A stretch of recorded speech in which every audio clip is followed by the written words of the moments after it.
Chapter 6. Lily, please hold still, Mother said again.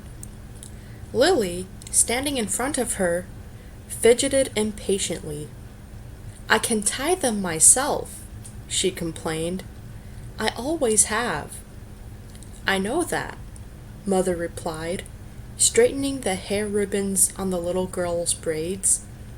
But I also know that they constantly come loose, and more often than not, they're dangling down your back by afternoon. Today, at least, we want them to be neatly tied and to stay neatly tied. I don't like hair ribbons. I'm glad I only have to wear them one more year, Lily said irritably. Next year, I get my bicycle too, she added more cheerfully. There are good things each year, Jonas reminded her. This year, you get to start your volunteer hours. And remember last year, when you became a 7, you were so happy to get your front buttoned jacket? The little girl nodded and looked down at herself, at the jacket with its row of large buttons that designated her as a 7. 4s, 5s, and 6s all wore jackets that fastened down the back so that they would have to help each other dress and would learn interdependence. The front buttoned jacket was the first sign of independence, the first very visible symbol of growing up. The bicycle, at 9, would be the powerful emblem of moving gradually out into the community, away from the protective family unit. Lily grinned and wriggled away from her mother. And this year, you get your assignment, she said to Jonas in an excited voice. I hope you get pilot. Sure, and that you take me flying, said Jonas. And I'll get a special little parachute that just fits you. And I'll take you up to, maybe 20,000 feet, and open the door and... Jonas, Mother warned. I was only joking, Jonas groaned. I don't want pilot anyway. If I get pilot, I'll put in an appeal. Come on, Mother said. She gave Lily's ribbons a final tug. Jonas, are you ready? Did you take your pill? I want to get a good seat in the auditorium. She prodded Lily to the front door, and Jonas followed. It was a short ride to the auditorium, Lily waving to her friends from her seat on the back of Mother's bicycle. Jonas stowed his bicycle beside Mother's and made his way through the throng to find his group. The entire community attended the ceremony each year. For the parents, it meant 2 days' holiday from work. They sat together in the huge hall. Children sat with their groups until they went, one by one, to the stage. Father, though, would not join Mother in the audience right away. For the earliest ceremony, the naming, the nurturers brought the new children to the stage. Jonas, from his place in the balcony with the 11s, searched the auditorium for a glimpse of Father. It wasn't at all hard to spot the nurturers section at the front. Coming from it were the wails and howls of the new children, who sat squirming on the nurturers' laps. At every other public ceremony, the audience was silent and attentive, but once a year, they all smiled indulgently at the commotion from the little ones, waiting to receive their names and families. Jonas finally caught his father's eye and waved. Father grinned and waved back, then held up the hand of the new child on his lap, making it wave too. it wasn't Gabriel. Gabe was back at the nurturing center today, being cared for by the night crew. He had been given an unusual and special reprieve from the committee, and granted an additional year of nurturing before his naming and placement. Father had gone before the committee with a plea on behalf of Gabriel, who had not yet gained the weight appropriate to his days of life, nor begun to sleep soundly enough at night to be placed with his family unit. Normally, such a new child would be labeled inadequate and released from the community. Instead, as a result of Father's plea, Gabriel had been labeled uncertain and given the additional year. He would continue to be nurtured at the center and would spend his nights with Jonas's family unit. Each family member, including Lily, had been required to sign a pledge that they would not become attached to this little temporary guest, and that they would relinquish him without protest or appeal when he was assigned to his own family unit at next year's ceremony. At least, Jonas thought, after Gabriel was placed next year, they would still see him often, because he would be part of the community. If he were released, they would not see him again, ever. Those who were released, even as new children, were sent elsewhere and never returned to the community. Father had not had to release a single new child this year, so Gabriel would have represented a real failure and sadness. Even Jonas, though he didn't hover over the little one the way Lily and his father did, was glad that Gabe had not been released.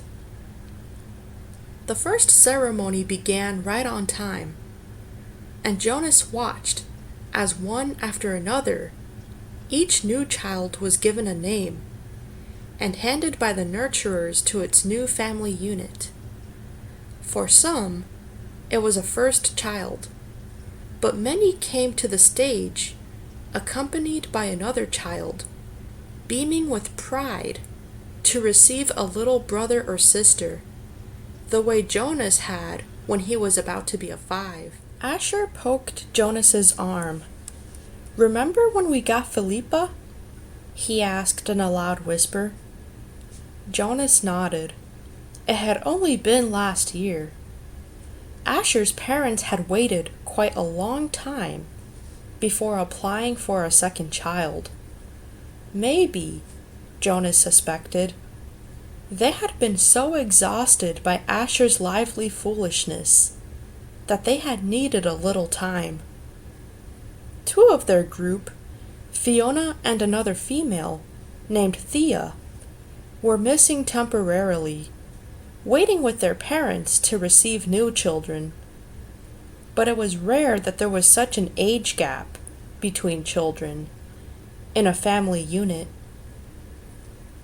When her family ceremony was completed, Fiona took the seat that had been saved for her in the row, ahead of Asher and Jonas. She turned and whispered to them, "He's cute, but I don't like his name very much." She made a face and giggled. Fiona's new brother had been named Bruno. It wasn't a great name, Jonas thought. Like Gabriel, for example. But it was okay. The audience applause, which was enthusiastic at each naming, rose in an exuberant swell when one parental pair, glowing with pride, took a male new child and heard him named Caleb. This new Caleb was a replacement child. The couple had lost their first Caleb, a cheerful little 4. Loss of a child was very, very rare. The community was extraordinarily safe each citizen watchful and protective of all children. But somehow, the first little Caleb had wandered away unnoticed and had fallen into the river. The entire community had performed the ceremony of loss together, murmuring the name Caleb throughout an entire day, less and less frequently, softer in volume, as the long and somber day went on, so that the little four seemed to fade away gradually from everyone's consciousness. Now at this special naming, the community performed the brief murmur of replacement ceremony, repeating the name for the first time since the loss. Softly and slowly at first, then faster and with greater volume. As the couple stood on the stage with the new child, sleeping in the mother's arms, it was as if the first Caleb were returning. Another new child was given the name Roberto, and Jonas remembered that Roberto the Old had been released only last week. But there was no murmur of replacement ceremony for the new little Roberto. Release was not the same as loss. He sat politely through the ceremonies of 2, and 3, and 4, increasingly bored as he was each year. Then a break for midday meal, served outdoors, and back again to the seats for the 5s, 6s, 7s, and finally, last of the first day's ceremonies, the 8s. Jonas watched and cheered as Lily marched proudly to the stage, became an 8, and received the identifying jacket that she would wear this year. This one, with smaller buttons, and, for the first time, pockets, indicating that she was mature enough now to keep track of her own small belongings. She stood solemnly listening to the speech of firm instructions on the responsibilities of 8, and doing volunteer hours for the first time. But Jonas could see that Lily, though she seemed attentive, was looking longingly at the row of gleaming bicycles, which would be presented tomorrow morning to the 9s. Next year, Lily Billy, Jonas thought. It was an exhausting day, and even Gabriel, retrieved in his basket from the nurturing center, slept soundly that night. Finally, it was the morning of the ceremony of 12. Now Father sat beside Mother in the audience. Jonas could see them applauding dutifully as the 9s, one by one, wheeled their new bicycles, each with its gleaming name tag attached to the back, from the stage. He knew that his parents cringed a little, as he did, when Fritz, who lived in the dwelling next door to theirs, received his bike and almost immediately bumped into the podium with it. Fritz was a very awkward child who had been summoned for chastisement again and again. His transgressions were small ones, always shoes on the wrong feet, schoolwork misplaced, failure to study adequately for a quiz. But each such error reflected negatively on his parents' guidance and infringed on the community's sense of order and success. Jonas and his family had not been looking forward to Fritz's bicycle, which they realized would probably too often be dropped on the front walk, instead of wheeled neatly into its port. Finally, the 9s were all resettled in their seats, each having wheeled a bicycle outside, where it would be waiting for its owner at the end of the day. Everyone always chuckled and made small jokes when the nines rode home for the first time. "Want me to show you how to ride?" older friends would call. "I know you've never been on a bike before." But invariably, the grinning nines, who in technical violation of the rule had been practicing secretly for weeks, would mount and ride off in perfect balance, training wheels never touching the ground. Then the tens.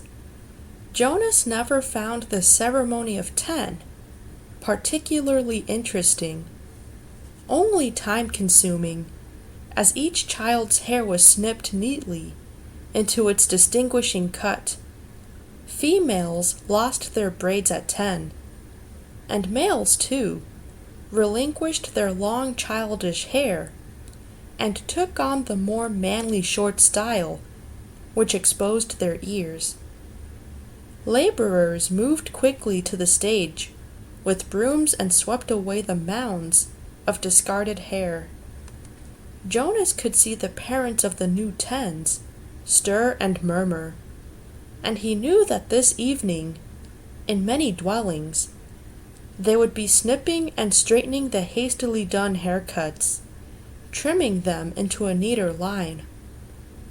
11s. It seemed a short time ago that Jonas had undergone the ceremony of 11, but he remembered that it was not one of the more interesting ones. By 11, one was only waiting to be a 12. It was simply a marking of time, with no meaningful changes. There was new clothing, different undergarments for the females, whose bodies were beginning to change, and longer trousers for the males, with a specially shaped pocket for the small calculator that they would use this year in school. But those were simply presented in wrapped packages without an accompanying speech. Break for midday meal. Jonas realized he was hungry. He and his group mates congregated by the tables in front of the auditorium and took their packaged food. Yesterday, there had been merriment at lunch, a lot of teasing and energy. But today, the group stood anxiously, separate from the other children. Jonas watched the new nines gravitate toward their waiting bicycles, each one admiring his or her name tag. He saw the tens stroking their new shortened hair, the females shaking their heads to feel the unaccustomed lightness without the heavy braids they had worn so long. "I heard about a guy who was absolutely certain he was going to be assigned engineer," Asher muttered as they ate, "and instead, they gave him sanitation laborer. He went out the next day, jumped into the river, swam across, and joined the next community he came to. Nobody ever saw him again." Jonas laughed. "Somebody made that story up, Ash," he said. "My father said he heard that story when he was a 12. But Asher wasn't reassured. He was eyeing the river where it was visible behind the auditorium. "I can't even swim very well," he said.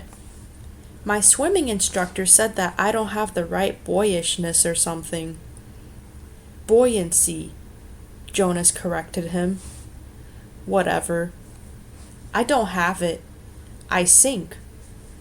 "Anyway," Jonas pointed out, "have you ever once known of anyone, I mean really known for sure, Asher, not just heard a story about it, who joined another community?" "No," Asher admitted reluctantly. "But you can. It says so in the rules. If you don't fit in, you can apply for elsewhere and be released. My mother says that once about 10 years ago, someone applied and was gone the next day." Then he chuckled.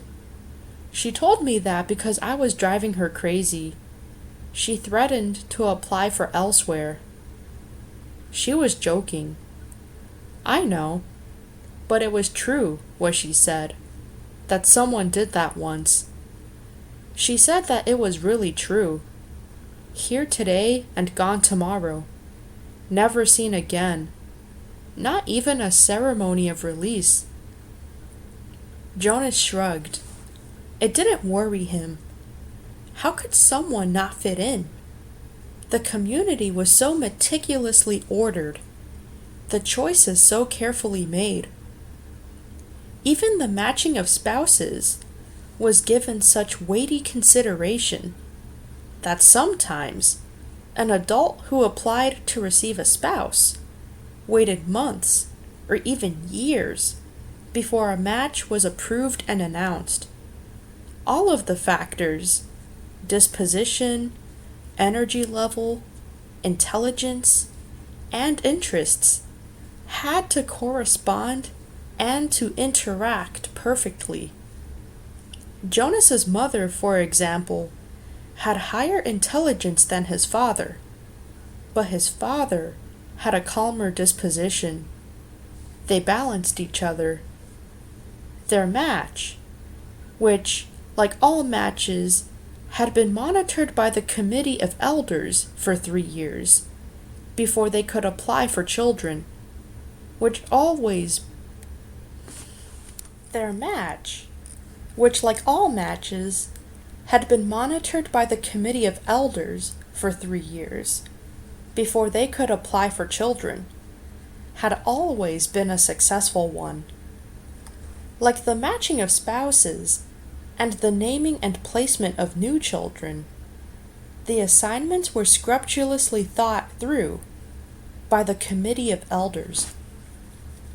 He was certain that his assignment, whatever it was to be, and Asher's too, would be the right one for them. He only wished that the midday break would conclude, that the audience would re-enter the auditorium, and the suspense would end. As if in answer to his unspoken wish, the signal came and the crowd began to move toward the doors.